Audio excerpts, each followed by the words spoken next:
अस्सलाम वालेकुम। मेरा नाम है डॉक्टर हारून रशीद यूसुफजई और मैं अपने में चाइल्ड स्पेशलिस्ट हूँ।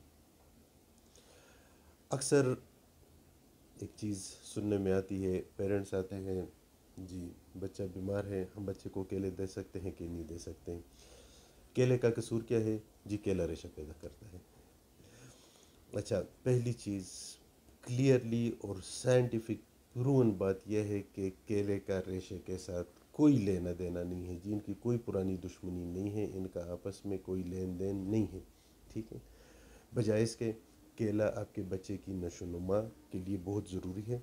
ठीक है, आपके केले में पोटाशियम होता है, विटामिन ए होता है, विटामिन सी होता है। ठीक है, ज़्यादा फाइबर्स होते हैं जो आपके बच्चे के मैदे की हेल्थ के लिए बहुत ज़रूरी होते हैं, गुर्दों के लिए बहुत ज़रूरी होते हैं, पट्टों के लिए बहुत ज़रूरी होते हैं। इवन जब बच्चे को दस्त वगैरह हो जाते हैं तो हम उसमें पहली चीज़ जो कहते हैं कि अब बच्चे को केला दिया करें।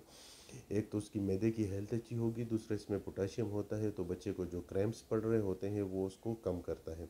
ठीक है, तो इस मैसेज से मैं आप लोगों को सिर्फ़ और सिर्फ एक ही बात करना चाहता हूँ कि जी केले का रेशे के साथ कोई लेन देन नहीं है।